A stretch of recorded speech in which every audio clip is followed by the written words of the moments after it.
तो गाइस अभी हम पढ़ने वाले हैं criminal jurisdiction in international law. इसमें कुछ भी नहीं है, बहुत ईजी है, बहुत बहुत आसान है। जितना मुश्किल तुम्हें नाम लग रहा है उतना तो कुछ इसमें है ही नहीं।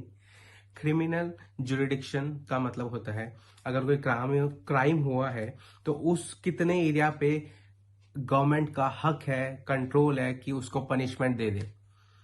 कंट्रोलिंग एरिया एग्जाम्पल बताता हूँ। अगर तुम पटना की ट्रेन में बैठे हो, पटना रेलवे स्टेशन से तुम ट्रेन में बैठे हो और वो ट्रेन जा रही है महाराष्ट्र, स्टेट बदल गया, ठीक है। अभी मैं तुम्हें नॉर्मल एग्जांपल दे रहा हूँ। तुम्हारा फोन पटना में चोरी हो गया था, ठीक है। अब तुम उतरे महाराष्ट्र में, सपोज तुम मुंबई में उतर गए। अब मुंबई जाके तुम पुलिस स्टेशन में जा करके बोल रहे हो कि भाई मेरा पटना बिहार में फोन चोरी हो गया था। क्या पुलिस वाले तुम्हारी रिपोर्ट लिखेंगे? नहीं, वो कहेंगे ये हमारी जुरिडिक्शन में नहीं आता, ये हमारे अधिकार क्षेत्र से बाहर है, हम इसमें कुछ भी नहीं कर सकते, ये हमारे कंट्रोल में नहीं है।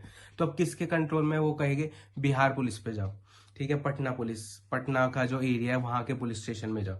अब तुम वहां जाओगे और वहां पे वो कहेंगे बिल्कुल आओ, यहाँ पे इन पे हक हमारा ही है और हम ही ढूंढ सकते हैं, ये कंट्रोल और ये राइट्स हमारे ही है, हमारे पास ही है अथॉरिटी।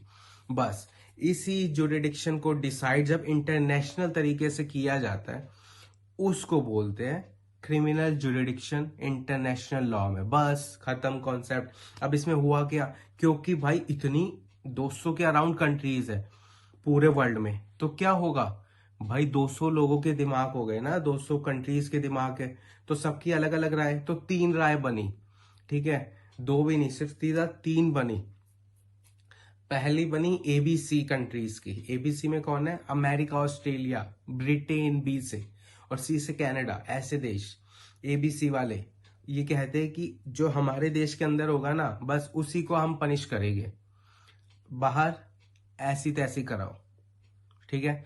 दूसरे वाले में कहा गया है जीएफ, ठीक है। जीएफ मतलब जर्मनी और फ्रांस जैसी कंट्रीज ने बोला हमारे कंट्री में जो हो रहा है वो तो ठीक है, लेकिन जो हमारे इकोनॉमिक और एडमिनिस्ट्रेटिव टेरिटरीज है, मतलब ये लगा लो तुम्हारा कोई शिप चल रहा है, ठीक है, और तुम्हारे और वो चलता ही रहता है, मतलब most of the time 10-12 ship रहती ही है सी में, और वो तुम्हारा एरिया कवर होता है, और वहां पे कोई इकोनॉमिक एक्टिविटी या तो तेल निकल रहा है या बिजनेसेस हो रहे हैं कुछ, तो उस एरिया में भी अगर हो गया ना तो भाई वो भी हमारे कंट्रोल में है। वहां भी अगर कोई क्राइम होगा ना तो वो भी हमारे में। तो वो क्या कहता है, विद इन टेरिटरी तो है ही है, लेकिन इकोनॉमिक एडमिनिस्ट्रेटिव टेरिटरीज में भी अगर कुछ हो गया तो हम देखेंगे, ठीक है। और तीसरा आया आईटी।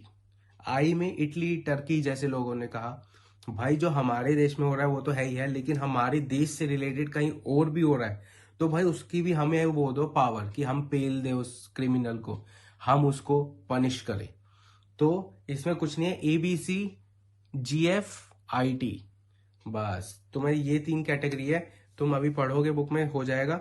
और क्योंकि जीएफ अगर आई गई है तो फ्लावर तो आना ही है, और फ्लावरों में सबसे बेस्ट फ्लावर है बीजे लोटस, ठीक है। तो लोटस, एसएस लोटस एग्जाम्पल है, केस स्टडी है, एसएस लोटस नाम से केस स्टडी है, जो कि फ्रांस और टर्की वाली जो थर्ड केस है उसमें। तो मैं दोबारा रिवाइज करवा देता हूँ। 3 राय बनी विद इन कंट्री, ठीक है। विद इन कंट्री में एबीसी थे, अमेरिका, ऑस्ट्रेलिया, ब्रिटेन, कनाडा। दूसरी राय क्या बनी, जीएफ।